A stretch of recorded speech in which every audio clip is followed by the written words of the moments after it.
Hello बच्चों, हमने पिछले क्लास में सेट थ्योरी हमने स्टार्ट किया था।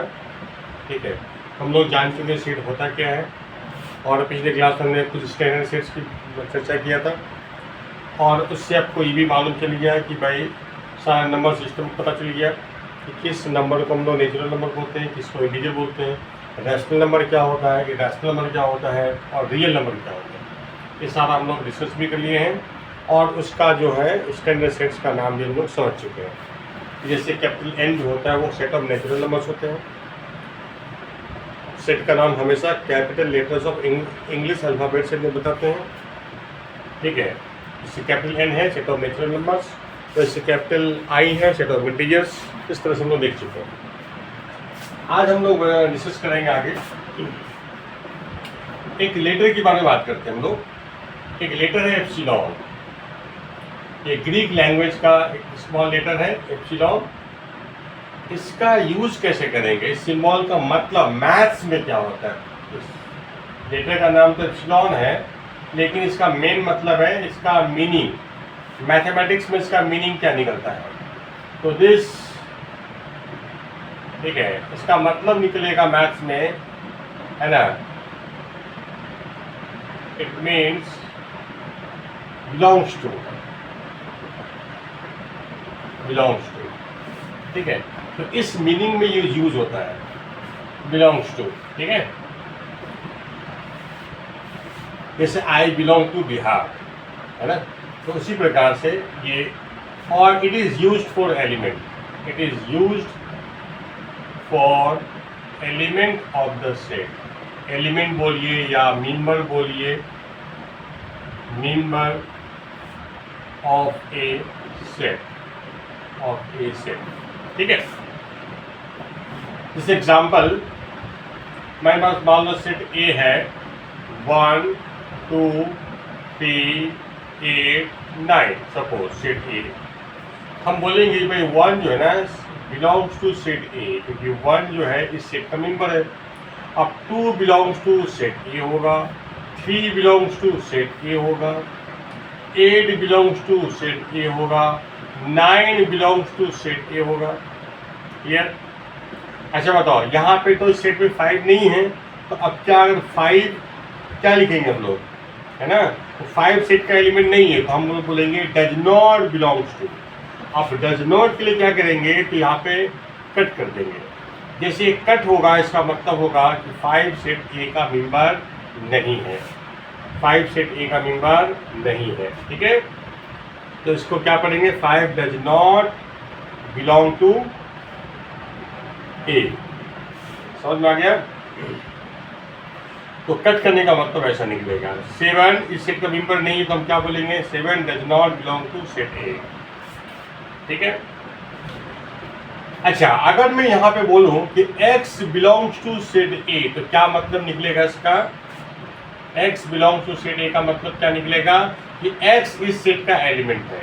अब x तो कोई अननोन वैल्यू है ना, x की वैल्यू कुछ भी हो सकती है, वेरिएबल चीज़ है। तो x सेट का मेंबर है, इसका क्या मतलब होगा भाई, जब मेंबर है तो इन्हीं में से ना होगा। इसका मतलब x की वैल्यू या तो 1 होगी, या 2 होगी, या 3 होगी, या 8 होगी, या 9 होगी। x may be 1, x may be 2, x may be 3, x may be 8, और x may be 9। यानी x इन्हीं में से कोई होगा, इसी में से कोई होगा। x की वैल्यू 1 होगा, या 2 होगा, या 3 होगा, या 8 होगा, या 9 होगा। तो अगर मैं ये बात बोलूँगा तो इसका मतलब ये निकलेगा, x इनमें से कोई भी हो सकता है, 1 2 3 8 9 में से कोई x होगा। अच्छा, अगर हमको यहाँ पे पता है भाई n सेट, पिछले क्लास में बात कर चुके हैं, ये सेट कौन सा होता है, सेट ऑफ नेचुरल नंबर्स, जो कि ये सेट होता है। अगर मैं बोलूँ कि x बिलोंग्स टू n, इसका क्या मतलब निकलेगा, x इस सेट का मेंबर है, x इस सेट का मेंबर है। तो x की वैल्यू 1 भी हो सकता है, 2 भी हो सकता है, 3 भी हो सकता है, 4 भी हो सकता है, 5 भी हो सकता है, 6 भी हो सकता है। इसका मतलब x इनमें से कोई भी हो सकता है। और ये सेट का मेंबर एक्चुअल में देखा जाए तो क्या है, नेचुरल नंबर है। तो इसका मतलब x इस सेट का मेंबर है, कहने का मतलब क्या होगा कि x is an element of n set, और इस सेट का कोई भी मेंबर क्या है तो नेचुरल नंबर है। तो इसका मतलब घुमा फिरा क्या मतलब निकलेगा, x is a natural number, natural number, या x is any natural number, x is any natural number, any natural number, यानी 1 से लेके इन्फिनिटी में कोई भी हो सकता है।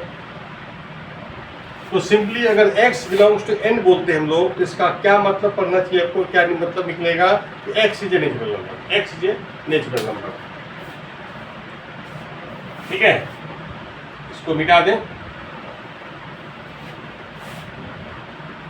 इसी प्रकार से अगर कोई बोलता है कि x बिलोंग्स टू q, क्या मतलब पढ़ेंगे इसको, x इस सेट का मेंबर है, तो इसको इन शॉर्ट क्या बोलेंगे, x is a rational number.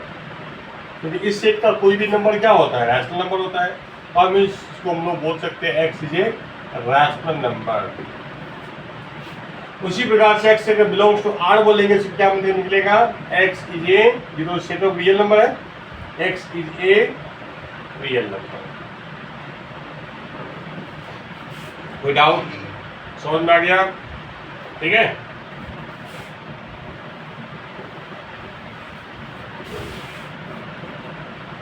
अब बताइए, राइट ट्रू और फॉल्स अगेंस्ट फॉलोइंग स्टेटमेंट्स। अब हमें बस ये बता रहा है कि इसमें से सही और गलत कौन सा है। ट्रू लिखना है सही है तो, और फॉल्स लिखना है गलत है तो। एग्जाम्पल मैं बोलूँगा √5 बिलोंग्स टू Q। सेकेंड, ठीक है, 2 बिलोंग्स टू Q डैश, या does not belongs to Q dash. 5 belongs to N, -8 belongs to W,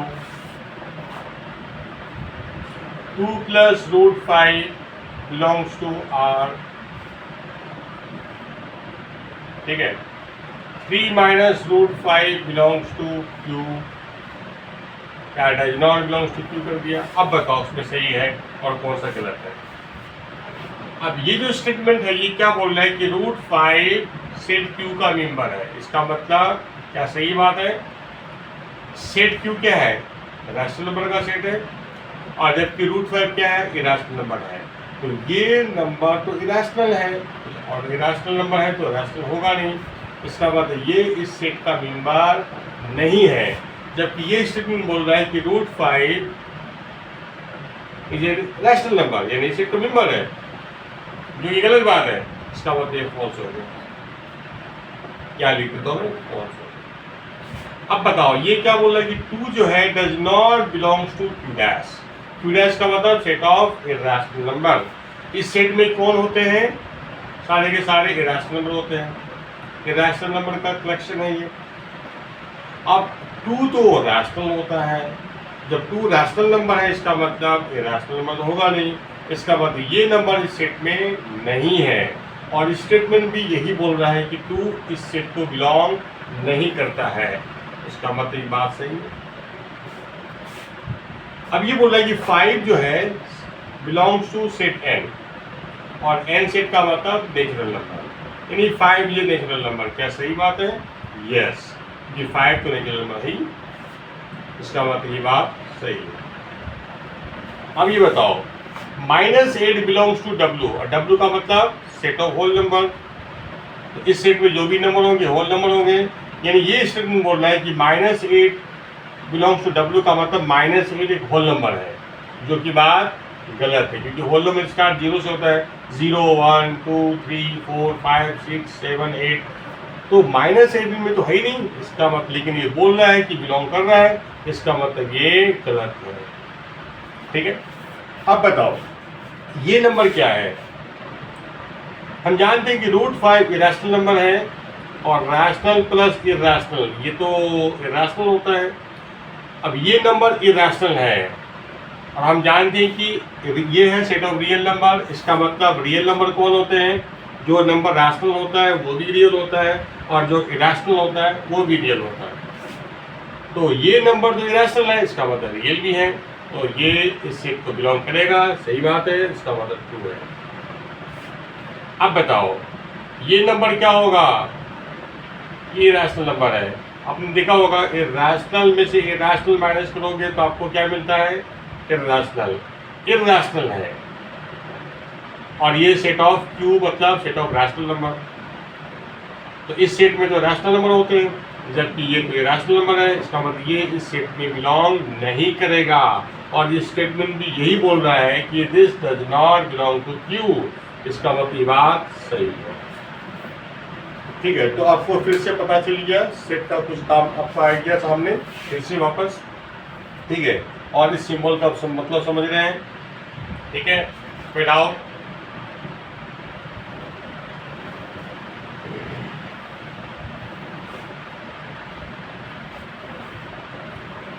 चलो मैं फिर से बोल रहा हूँ कि भाई मान लो अगर x बिलोंग्स टू किसी ने z बोल दिया है, क्या मतलब निकालोगे इसका? है ना? तो इसका मतलब क्या निकलेगा? x z को बिलोंग करता है, और x तो कोई भी नंबर है ना, कोई फिक्स नंबर तो नहीं है, ये वेरिएबल नंबर है। यानी x सेट z का मेंबर है, तो z का मेंबर मतलब इस सेट में तो इंटीजर्स होते हैं।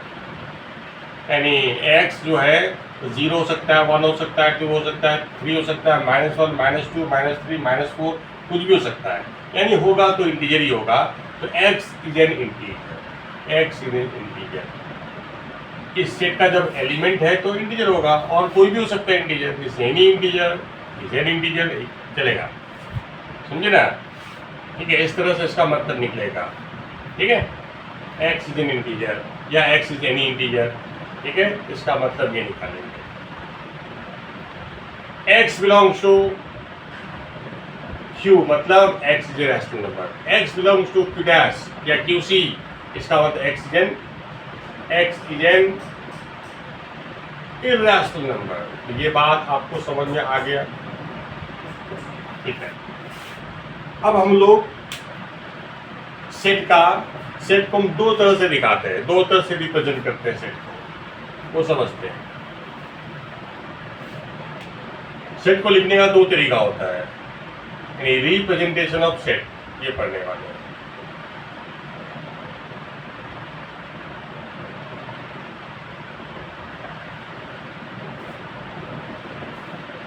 एक होता है, ठीक है,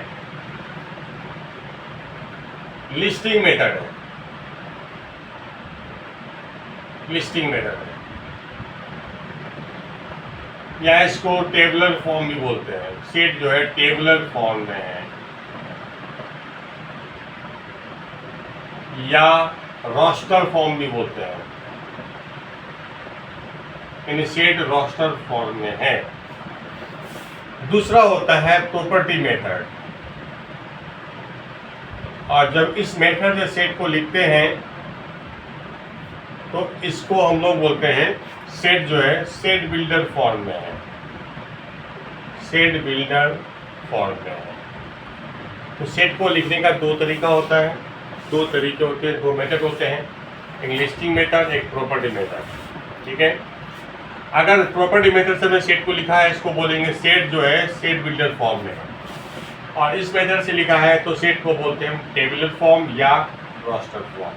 ठीक है, जैसे एग्जाम्पल, अब इसमें होगा क्या कि इस मेथड में समझो लिस्ट है, लिस्ट मतलब सारे एलिमेंट का लिस्ट लगा दिया, यानी जो भी इस सेट का मेंबर होगा सभी मेंबर्स को 1 बाय 1 लिखते चले आते हैं, सारे मेंबर्स को लिख देते हैं। दो एलिमेंट को सेपरेट करने के लिए बीच में कॉमा लगा देते हैं, सारे एलिमेंट का लिस्ट आ गया, सारे एलिमेंट को लिख दिया। ठीक है, यानी एलिमेंट्स आर शोन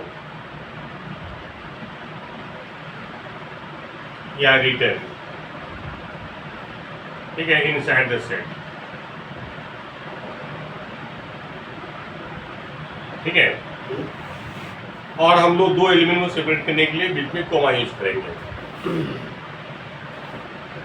ठीक है, और इसमें क्या होगा, इसमें नाम से दिखा प्रॉपर्टी बेटर है ये, यानी एक ऐसा, ठीक है, एक कॉमन प्रॉपर्टी इज रिटन, एक common property satisfied by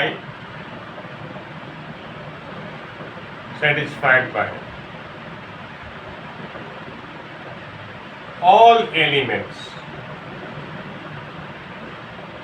of set is written। ऐसा लाइन लिखा जाएगा जिससे सारा एलिमेंट आइडेंटिफाई हो जाए कि इस कलेक्शन में कौन कौन सा आएगा, और उसके अलावा कोई भी एलिमेंट नहीं होना चाहिए। नहीं, उस प्रॉपर्टी ऐसा लिखना पड़ेगा कि, ठीक है, वो सारे एलिमेंट पता चल जाए कि इसमें कौन कौन सा एलिमेंट आने वाला है, और जो नहीं आने वाला है उसको कोई सेटिस्फाई ना करे। ठीक है, यानी जो उस सेट का एलिमेंट है वही सेटिस्फाई करे, बाहर का कोई भी एलिमेंट उसको सेटिस्फाई ना करे। ठीक है, तो ये जैसे एग्जाम्पल, अगर मैं लिखूंगा यहाँ पे सेट ए, एग्जाम्पल मान लो सेट मेरे पास ए है 1 2 3 4 5। ये देखो, ये आपका रोस्टर फॉर्म हो गया। ठीक है ना, एक कर्ली ब्रैकेट लिखा, सेट का तरीका होता है, फोटोग्राफ है सेट। अब इसके अंदर सारे एलिमेंट को हमने क्या कर दिया, सभी एलिमेंट को लिख दिया। 1 इसका एलिमेंट है, कॉमा,